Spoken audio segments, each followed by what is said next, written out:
Queridos irmãos, que Jesus nos abençoe, trazendo-nos a sua paz. No templo de Delfos, na antiga Grécia, encontrava-se inscrito uma expressão que é por demais conhecida em nosso meio. Homem, conhece-te a ti mesmo. Isso desde priscas eras, tempos muito recuados. E essa expressão, ela adquire uma importância muito grande na atualidade terrena, porque mesmo passado tanto tempo, tantos séculos, milênios desta recomendação, nós, seres humanos, seguimos nos ignorando, nos desconhecendo. Desde o século XIX, intensificaram-se as pesquisas sobre os fenômenos mediúnicos e paranormais, que ampliou o entendimento acerca da criatura humana, ajudando-a a compreender-se melhor, a saber o que é, a saber de onde veio, porque está aqui e para onde vai. No final do século XIX, surge uma disciplina chamada de metapsíquica, sob os cuidados do Dr. Charles Richer, mais tarde do Dr. Gibier e tantos outros que dirigiram o célebre Instituto de Metapsíquica, Estudos de Metapsíquica em Paris. E, no século XX, a metapsíquica transfundiu-se no que nós chamamos hoje de parapsicologia, graças ao trabalho do professor norte-americano Joseph Banks Heim, que na década de 30 alavancou o desenvolvimento das pesquisas parapsicológicas. Já no caso da sua vida, esse professor chegou a uma conclusão brilhante ao término dos seus trabalhos. Após aplicar o método estatístico, método oriundo das ciências matemáticas, ao estudo da fenomenologia paranormal, usando as cartas Zener, comprovando a existência dos fenômenos paranormais através de dados estatísticos e outros métodos científicos por ele e sua equipe utilizados na Universidade de Duke, nos Estados Unidos, ele chegou à seguinte conclusão: a mente não é física. Mas a ciência, que segue sendo materialista, porque a maioria dos cientistas que a promovem o são, ignorou essa sua declaração. E após a sua morte, de certa forma, a parapsicologia também morreu, porque entrou numa vereda extremamente materialista.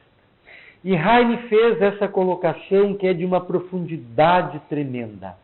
A nossa mente não é física. Contrariando tudo o que a ciência médica, neurológica, vinha dizendo até então. A nossa mente, o nosso pensamento é uma segregação cerebral. É um produto do nosso cérebro. É um rearranjo das combinações neuroniais. Era isso que dizia a ciência da época e que diz até hoje. Mas ele, através das suas pesquisas, e foram longos anos da sua vida dedicados à pesquisa parapsicológica, e ele chega a essa conclusão: a mente não é física. O que equivale a dizer que nem tudo do nosso corpo é material. E que se a mente não é física, e ela é responsável pela manutenção do nosso corpo, pela aglutinação das células, das moléculas e dos átomos, nessa conformação que chamamos de corpo físico, então ela é algo muito maior, muito mais profundo, que nós ainda não conhecemos. E a humanidade fez e faz ouvidos moucos a essa declaração de que nós não somos físicos, que a nossa essência não é física. O que casa perfeitamente com as declarações kardecianas que no século XIX, antecedendo as pesquisas parapsicológicas e metapsíquicas, já apresentava-nos um roteiro para o autoconhecimento, para o conhecimento de nós mesmos, das nossas dimensões espirituais. E Allan Kardec esclarecia a nossa condição de espíritos, dotados de um corpo espiritual, que ele chamou de perispírito, e que intermedia a ligação deste ser, deste espírito, com o corpo físico. Mas o espírito é a parte central que mantém o corpo. E nós, mesmo nós espíritas, que temos toda essa gama de conhecimento à nossa disposição, muitas vezes não nos damos conta dessas maravilhas, desses conhecimentos sublimes, dessas informações de um valor incalculável que nos possibilita transformar a nossa vida. Nós sabemos de tudo isso, mas infelizmente, enquanto espíritas, vivemos como se não soubéssemos nada disso. Não há como definir o que é o espírito, é impossível. Tem uma questão do Livro dos Espíritos, que depois nós vamos enfocar, que dá conta dessa dificuldade que nós temos em função do nosso estágio evolutivo, do estágio que se encontra o nosso pensamento, de dizer, de explicar o que é o espírito. Da mesma forma, em relação à mente, não temos como dizer o que é a mente, o que explicá-la. Hoje, os psicólogos transpessoais têm apresentado várias cartografias para analisar, estruturar a mente, a consciência, tentando decodificá-la. Mas são modelos de trabalho, não respondem em profundidade ao que é a mente, ao que é o ser humano na sua profundeza, na sua intimidade. E um dos principais produtos da mente é o pensamento. E a nossa conversa nessa noite é justamente sobre o espírito, sobre a mente, sobre o pensamento e sobre a evolução desse pensamento. Essa questão extraída do Livro dos Espíritos, questão número 76, ela é muito significativa. Lembrando que o Livro dos Espíritos está dividido em 4 partes, a primeira intitulada das causas primeiras, a segunda do mundo espírita, o mundo espiritual, a terceira das leis morais e a quarta das esperanças e consolações. Esta questão está já na segunda parte, que trata do mundo espiritual. E ela começa com um capítulo intitulado Dos Espíritos. Allan Kardec utilizou-se, como era professor, de uma didática impressionante na organização deste livro. É um livro que nós vamos ler, reler, voltar a ler, estudar, meditar. Esta vida, centenas de outras vidas, e não vamos esgotar todo o seu conteúdo. Então, o primeiro capítulo ele trata da encarnação, o segundo capítulo ele trata do objetivo, da nossa encarnação na Terra, o terceiro da reencarnação, ou melhor, da desencarnação, o quarto da reencarnação, o quinto também da reencarnação e por aí vai. Tem uma didática, ele trata do espírito, do objetivo da encarnação do espírito, o porquê nós estarmos aqui, depois da desencarnação, em seguida da reencarnação, fechando um ciclo evolutivo, que, em síntese, resume o segredo da nossa existência. Nascer, viver, morrer, tornar a nascer para repetir o ciclo. Isso é evolução. Através disso nós vamos crescendo, nós vamos melhorando, nós vamos progredindo. Então, nessa questão, Allan Kardec pergunta aos imortais: que definição se pode dar dos espíritos? E os espíritos respondem: pode dizer-se que os espíritos são seres inteligentes da criação, povoam o universo fora do mundo material. Nesta definição, os espíritos utilizam o termo inteligência para caracterizar o que é o ser espiritual. O espírito, no entendimento deles, é um foco de inteligência. É claro que o entendimento que os espíritos tinham desse termo inteligência não era o mesmo entendimento que se tinha de inteligência na época e que predominou ao longo de todo o século XX, que é inteligência como sendo habilidades mais ou menos desenvolvidas para o âmbito de algumas dimensões bem estreitas, bem limitadas do conhecimento, né? Habilidade matemática, habilidade lógica, habilidade no campo do raciocínio, etc. Né? Eles entendiam inteligência mais como alguns teóricos do campo da educação e das neurociências vêm entendendo. Basta citar um teórico que desde o final da década de 80 vem apresentando uma teoria muito interessante para decodificar a mente e a inteligência, que ele batizou, que ele chamou de teoria das inteligências múltiplas, Howard Gardner. E os espíritos lá no século XIX entendiam a questão da inteligência mais ou menos como estes teóricos, que nada tem a ver com o espiritismo, não tem nenhuma ligação com o espiritismo, mas que através dos seus esforços, das suas pesquisas, têm chegado a essa conclusão. Então o espírito é um ser inteligente, né? Entendendo por inteligente, né, algo muito maior, algo muito mais amplo do que se entendia no próprio século XIX, onde esta questão se materializou, ou basicamente ao longo de todo o século XX. E Howard Gardner tem apresentado um estudo brilhante sobre uma nova inteligência, que ele chamou de inteligência espiritual, que vem de encontro às propostas espiritistas e espiritualistas que correm o mundo. Na questão 88, Allan Kardec pergunta: os espíritos têm forma determinada, limitada e constantes? Observem a profundidade da resposta.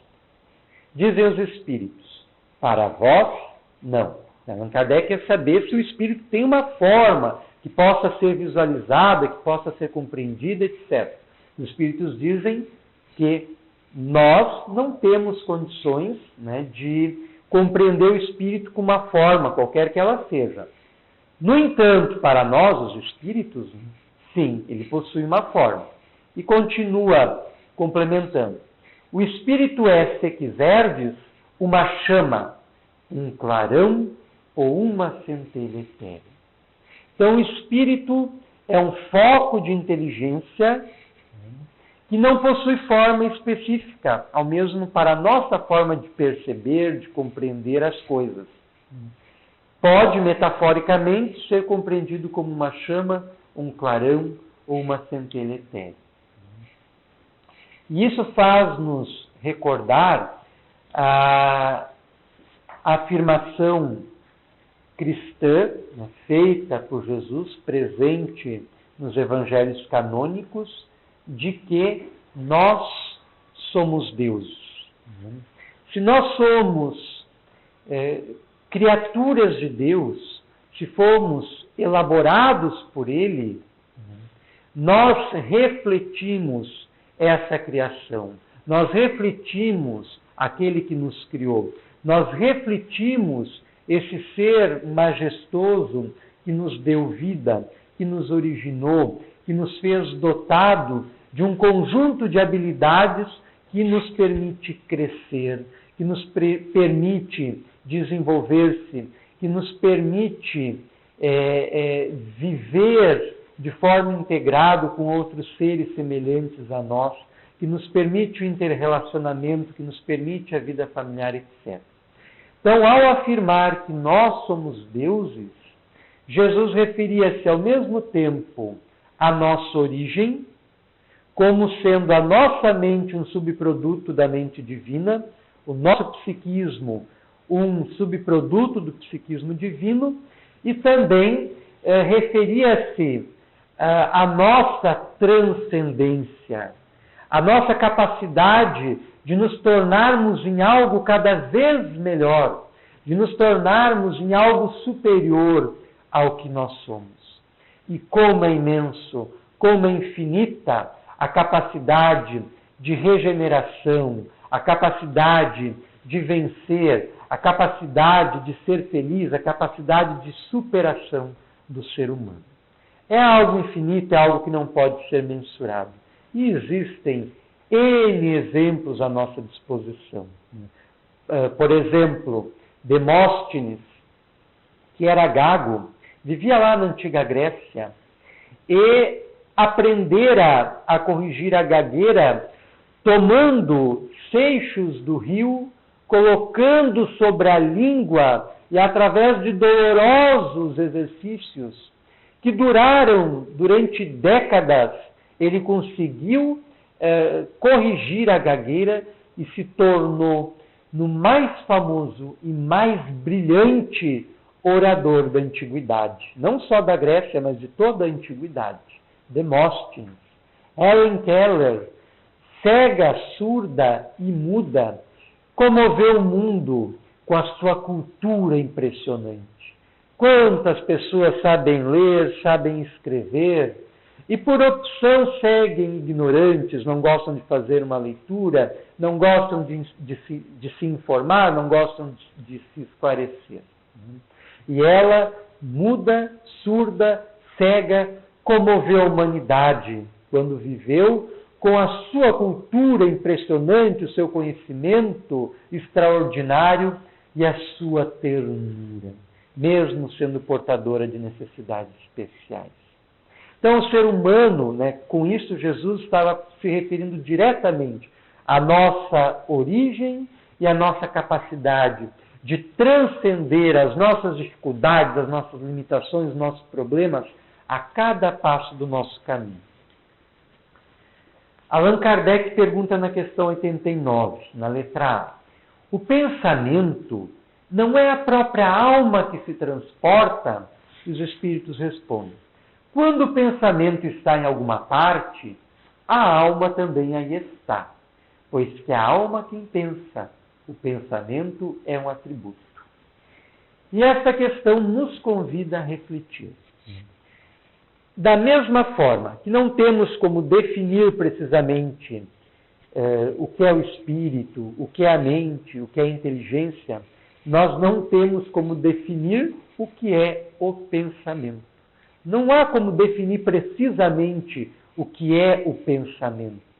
É algo impalpável, é algo imponderável, é algo que nós não vemos, que nós não tocamos, em função das nossas condições evolutivas neste plano, que são de absoluta limitação, comparada a outros planos.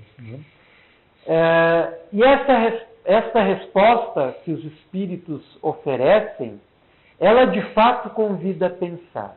Quando o pensamento está em alguma parte, a alma também aí está, pois que a alma quem pensa. Então o pensamento é uma extensão da alma. E explica-nos André Luiz, numa metáfora bastante simples, que a nossa mente assemelha-se à chama de uma vela e os nossos pensamentos a claridade por ela espargida. Se nós escurecermos esta sala e acendermos uma vela, embora a sua chama seja pequena, nós não teremos condições de identificar o momento exato onde acaba a sua claridade e onde começa a escuridão. É impossível. E, teoricamente, pela física quântica, a chama da vela vai se estendendo até o fim. E André Luiz utiliza-se da metáfora da vela na obra Mecanismos da Mediunidade para apresentar uma cartografia simplista da nossa consciência, da nossa mente. A nossa mente é como a chama de uma vela e o pensamento, a claridade por ela espargida. Da mesma forma que nós não identificamos até onde vai a chama da vela, nós não temos como identificar até onde vão os nossos pensamentos. Teoricamente, cada pensamento que criamos, e criamos milhares de pensamentos num só dia, e que funcionam no automatismo sobre o qual nós não temos controle, em função, repetimos mais uma vez, das nossas condições evolutivas atuais. Então, teoricamente, o nosso pensamento, ele estende-se na direção do sem fim. E onde está o nosso pensamento, está o nosso espírito, está a nossa alma, porque a alma é quem pensa. Daí entendermos como alguns espíritos, como o espírito Adolfo Bezerra de Menezes, tem a capacidade de, muitas vezes, numa mesma noite, se comunicar em vários centros espíritas diferentes. Nem sempre é alguém que está representando essa entidade veneranda. Muitas vezes é ele próprio que, em função da sua condição evolutiva, tem uma maior capacidade de irradiação, pode estar em mais de um lugar ao mesmo tempo se comunicando, ditando uma mensagem aqui neste momento, e da mesma forma fazendo um socorro acolá, e da mesma maneira dando alguma outra recomendação na espiritualidade. Allan Kardec chamou isso de ubiquidade, a faculdade que alguns espíritos mais evolvidos possuem de irradiar. É como o Sol, é o mesmo Sol que alumia o hemisfério norte é o mesmo Sol que nos alumia aqui no hemisfério sul. Mas o Sol é um só, ele não está nas duas partes. No entanto, a sua capacidade de irradiação é poderosa e cobre a imensidão terrena. Da mesma forma, os espíritos mais evolvidos. Isso é importante porque cada vez que nós fixamos o nosso pensamento em algum ponto, em algum objeto, o nosso ser espiritual está ali fixo também. Então, tudo que nós pensamos de bom, de ruim, as imagens que nós trabalhamos em nossa mente, elas revelam a nossa intimidade. Porque elas irrompem da profundidade do nosso ser e são o nosso cartão de visita ao universo. O universo nos vê a partir daquilo que nós pensamos, a partir dos pensamentos que irradiamos. Os nossos amigos espirituais, bem como os nossos inimigos, nos identificam pelas irradiações do nosso ser. O pensamento, ele é eminentemente simbólico, ele é formado de imagens que são vivas, que muitas vezes adquirem independência até da nossa própria mente, que são as chamadas formas, pensamentos, e que atuam positivo e negativamente sobre as nossas vidas e sobre as vidas daqueles que nos cercam. O pensamento, ele tem um poder grandioso e os espíritos nos identificam através dele, porque eles veem o pensamento. Nós ainda não vemos, a não ser se experimentarmos um estado alterado de consciência. Então temos condições de ver os pensamentos, sentir, ouvi-los, dialogar com os próprios pensamentos. É possível, porque os pensamentos têm vida. A partir do momento que nós os criamos, nós como que damos vida a eles. E essa vida se mantém enquanto nós os sustentamos. Da mesma forma que nós somos um subproduto da divindade. Emmanuel definiu o universo como o pensamento materializado de Deus. Que definição bonita e profunda também. O universo é o pensamento materializado de Deus. E nós fazemos parte disso. Como intuiu o apóstolo Paulo, quando escreveu em uma das suas célebres epístolas, que em Deus nós vivemos, em Deus nos movemos. O nosso psiquismo está conectado ao psiquismo divino. Então os espíritos nos veem pelos pensamentos. e se comunicam através do pensamento, sem precisar da fala, da linguagem articulada. Então, os nossos pensamentos, aqui nós não estamos vendo-os, mas eles estão se intercomunicando, eles estão se interrelacionando. O que eu estou falando, que está materializando o que eu estou pensando, de alguma forma está atingindo cada um aqui presente, encarnado ou desencarnado, que vai responder de uma forma específica, particular. E eu vou receber isso de volta, né, através do processo de feedback. Né? Embora seja para nós tudo inconsciente, né? Mas está ocorrendo esse processo de ligação. Por isso, quando eu não gosto de uma pessoa, não simpatizo com uma determinada pessoa, mas na frente eu estendo a mão, dou um sorriso, digo como vai, há quanto tempo, que saudade, no nível consciente, talvez ela responda da mesma forma, sorria para mim, aperte a minha mão, etc. e tal. Mas no nível mais profundo, o espírito dela está recebendo o impacto do meu pensamento, da minha antipatia, da minha falsidade, do fato de eu não gostar dessa pessoa. E isso ocorre. E muitas vezes não nos iludamos, é recíproco, nós não gostamos da pessoa, a pessoa não gosta de nós por uma questão de simpatia, ou antipatia. Nisso ocorre exatamente uma comunicação mais profunda, no nível dos nossos pensamentos. São os nossos pensamentos que estão falando. Nossa face, a nossa expressão, a nossa fala não revela, mas os nossos pensamentos sim. Estão num contato mais íntimo, mais profundo. Cada um é um centro que irradia para diversos lados. Livro dos Espíritos, resposta à questão formulada por Kardec, questão número 92. Cada um de nós é um centro que irradia para diversos lados.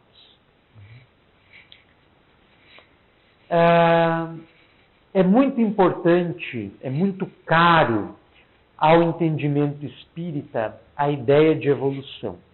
Allan Kardec não utilizou no Livro dos Espíritos esse termo evolução, até porque ele é posterior, não existia na época. Ele utilizou o termo progresso. Né? E nós espíritas incorporamos esta terminologia evolução no sentido que Allan Kardec deu de progresso. Alfred Russel Wallace e Charles Darwin, ambos desenvolvendo suas existências, sobretudo no século XIX, criaram, no ano de 1859, ao mesmo tempo, uma teoria fantástica, que foi a teoria da evolução. Darwin levou todo o mérito, mas Alfred Russel Wallace chegou às mesmas conclusões através das suas pesquisas. Também era um naturalista, que nós chamaríamos hoje de biólogo, da mesma envergadura que Darwin, conterrâneos, ambos ingleses. E ele começou a se corresponder com Darwin, que era mais velho, já estava mais adiantado nas suas pesquisas, e numa carta, Wallace apresentou, numa descrição, toda a teoria que Darwin vinha desenvolvendo em segredo. Ambos chegaram às mesmas conclusões de forma independente. Aí Darwin se preocupou, né? Como cientista, através de outros caminhos, chegou às mesmas ideias que ele. Então eles chegaram num consenso e publicaram os dois juntos uma comunicação científica divulgando a teoria da evolução das espécies. Em 1859 se consagrou com a obra publicada por Darwin, A Origem das Espécies, que este ano aniversaria, né, completa o seu sesquicentenário, os seus 150 anos, ao mesmo tempo que os 200 anos do nascimento de Darwin.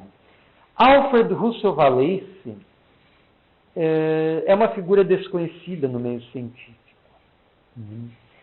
E acreditamos que propositalmente por ele ter sido vítima do preconceito que domina a ciência.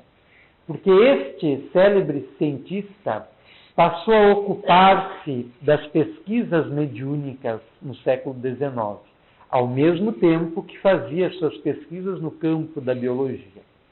E ele participou de diversas sessões de materialização com médiuns famosos do século XIX, nos quais os espíritos se materializavam a ponto de poderem ser tocados, né? A ponto de poderem ser abraçados. E numa dessas oportunidades, a sua mãe, já desencarnada há vários anos, materializa-se. E foi um momento por demais comovente. E ali, mãe desencarnada, em outro plano existencial, em outro nível de consciência, através da mediunidade ali materializada, como que numa encarnação fictícia, provisória, pode novamente tocar o filho fisicamente, podem abraçar-se, podem constatar a grandiosidade da vida. Nós não somos só esse corpo de carne, nós somos algo muito mais, algo muito maior, somos algo mais profundo. Então, ele passa a pesquisar esses fenômenos e ele publica alguns comunicados científicos a favor da tese espiritualista, a favor da tese espiritista. Mas eles lançam no mundo a ideia da evolução. E a ideia da evolução, simploriamente falando, implica mudança. No âmbito da biologia, não está claro que essa mudança seja linear e nem que ela seja sempre para melhor. Mas no âmbito espiritista, nós utilizamos esse termo evolução no sentido de mudança, mas de uma condição inferior para uma condição superior. Uma condição mais simples para uma condição mais complexa. É nesse sentido que a gente utiliza como sinônimo o termo progresso, utilizado por Kardec, está lá na terceira parte do Livro dos Espíritos, das Leis Morais, o capítulo 8º, a Lei do Progresso, ou evolução, mas nesse sentido, mudança para melhor. E nós sabemos que biologicamente nós temos evoluído ao longo das eras. E pelas pesquisas feitas pelos paleoantropólogos, nós temos uma pálida ideia das transformações pelas quais a nossa espécie já passou até chegar na condição atual. A nossa espécie atual, de Homo sapiens sapiens. E essa evolução que nós já fizemos, ela pode ser indicativa da evolução que nos aguarda, da evolução que está para frente. Nós sabemos como foi a evolução que nos antecedeu, mas ignoramos a evolução que ainda nos espera. O Espiritismo nos esclarece que nós somos um espírito, que nós somos criados simples e ignorantes e que através do processo encarnatório nós vamos aos poucos nos melhorando. E as melhoras que o espírito conquista se refletem necessariamente no corpo físico, e melhorias para o corpo físico. E Allan Kardec, então, desenvolveu, antecedendo a Darwin, antecedendo a Valeix, toda uma tese evolucionária muito mais ampla, muito mais profunda do que a da ciência. Fomos criados simples e ignorantes pela divindade, estamos num processo cíclico de encarnação, vivência na matéria, desencarnação, vivência fora da matéria, nas zonas espirituais, e reencarnação, voltando para a matéria assim sucessivamente, num período de tempo indeterminado, não temos como precisar, talvez quase sem fim para nós, até adquirirmos a perfeição relativa que nos é possível alcançar. Seria a condição de anjos. Tem uma questão no Livro dos Espíritos, se não nos falha a memória, a questão 570, que lá no seu final diz assim: Do átomo ao arcanjo, tudo se encadeia, né? Querendo significar o encadeamento nesse processo evolutivo, desde o átomo até o arcanjo, né? O alfa e o ômega da nossa evolução, o início e o fim da nossa evolução. O professor Mirey Lopes, um célebre psicólogo, que viveu inclusive no Brasil e contribuiu muito para o avanço dos estudos psicológicos no nosso país, formulou uma teoria muito interessante sobre a evolução do pensamento, que ele dividiu em diversas fases que nós vamos analisar rapidamente em função do tempo. Então, a primeira fase do nosso pensamento seria o pensamento primário. O que vale para a humanidade, vale também para nós, enquanto indivíduos, no nosso processo formativo, em cada nova vida que temos. Porque da mesma forma que o embrião, quando se desenvolve no útero materno, a partir da formação do zigoto, da mesma forma que o embrião repete toda a evolução da humanidade, né? Tanto que se nós pegarmos o embrião de um cavalo nas primeiras semanas, o embrião de um chimpanzé nas primeiras semanas e o embrião de um ser humano nas primeiras semanas, do ponto de vista embriológico, eles são idênticos, eles são iguais, não há como diferenciar. Então, se costuma dizer, né, que a ontogênese repete a filogênese, isto é, a formação do ser, de certa forma repete toda a história da espécie, toda a evolução pela qual a espécie passou, né? Isso lá no útero. E quando a criança nasce, na sua relação com o mundo, primeiro através da mãe, do pai, do ambiente familiar, etc., que o seu pensamento vai se consolidando, vai se formando, passa também por esta fase. Então, o pensamento primário, ele sobretudo, automático, atuando por pulsões, por instintos, né? Em seguida vem o pensamento pré-mágico, que é o pensamento dos primeiros seres humanos, lá do Paleolítico Superior, quando o ser humano recém estava balbuciando as primeiras palavras, comunicavam mais por grunhidos, por gestos, predominando a força bruta, etc. A terceira fase, então, o pensamento mágico, que já é do Paleolítico, o Paleolítico inferior, né? Paleolítico médio inferior, onde o ser está aprendendo a dominar o fogo, a sua linguagem já é mais ampla, a sua vida gregária, na sua relação com as outras pessoas, já é mais profunda, já é mais intensa, já é mais complexa. As relações de poder, de troca, de afetividade dentro do grupo já se ampliaram, né? O pensamento egocêntrico, né, coincide com a formação das primeiras civilizações na região do Crescente Fértil, as margens do Nilo, a civilização egípcia, as margens do Tigre e do Eufrates, as civilizações da Mesopotâmia, os sumérios, acádios, babilônios, etc.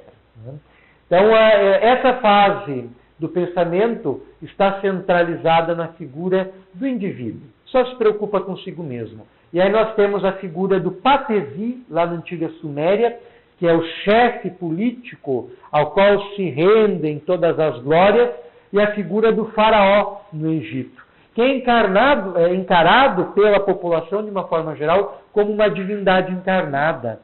E existe todo um culto à personalidade do faraó. Então, pensamento egocêntrico. Na Grécia Antiga surge o pensamento lógico, racional. É a nossa dívida eterna com os gregos. Porque as estruturas do nosso pensamento atual são herança desse estilo de pensamento elaborado pelos gregos. Pensamento lógico, racional. Até os gregos, o pensamento era mítico, era dominado pela mitologia. Os deuses viviam em comunhão com os seres humanos, nas suas concepções mitológicas. Com os gregos, a partir de Tales de Mileto, Anaximandro, Anaxágora, Sócrates, Platão, Aristóteles, etc., se consolida uma nova forma de pensar, que é o pensamento lógico racional.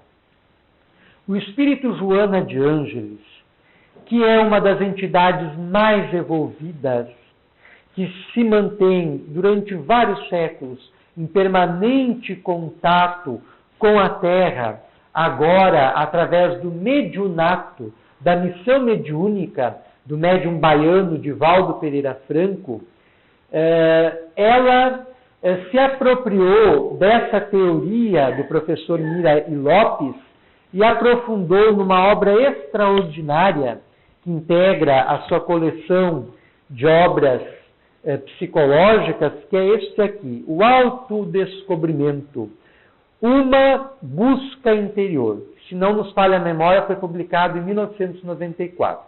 E já no primeiro capítulo ela faz um exame minucioso sobre essa teoria do professor Miri Lopes, sobre a evolução do nosso pensamento, e ela propõe um estágio de pensamento futuro, que é o pensamento intuitivo, o pensamento de amanhã. Hoje nós estamos estacionados no pensamento lógico-racional, estamos presos nele.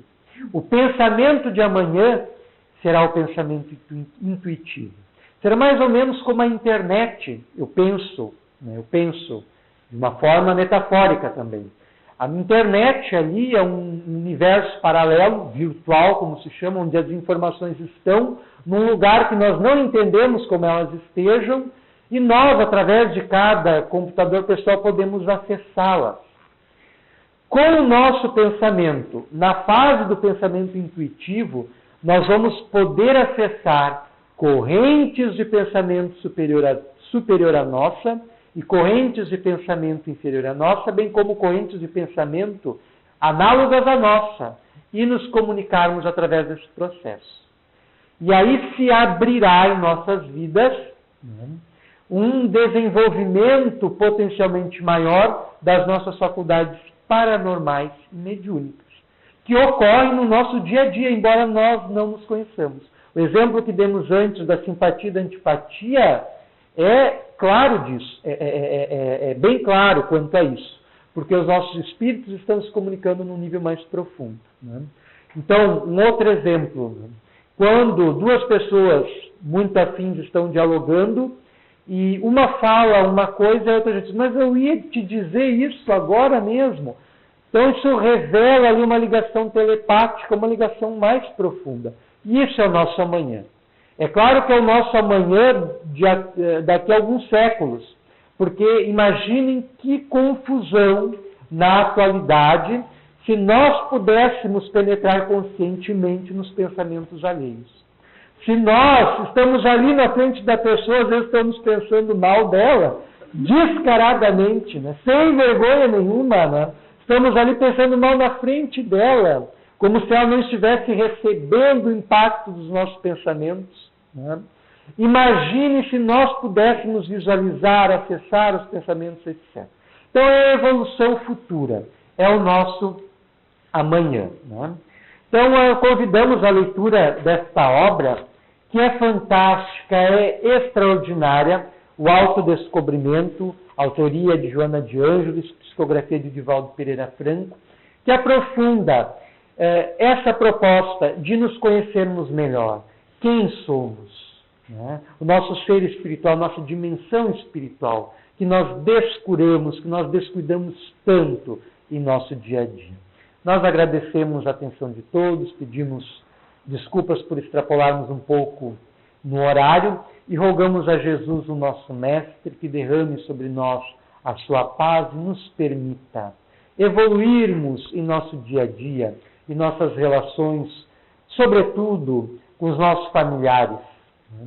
Com o nosso marido, com a nossa esposa, com o nosso filho, com a nossa filha, com o nosso pai, com a nossa mãe, porque é justamente ali, no seio da família, onde a divindade e nós, no estado de espíritos livres, escolhemos, nos situamos a fim de evoluir, a fim de crescer, a fim de nos engrandecermos, a fim de, como a semelhança de uma flor, desabrocharmos.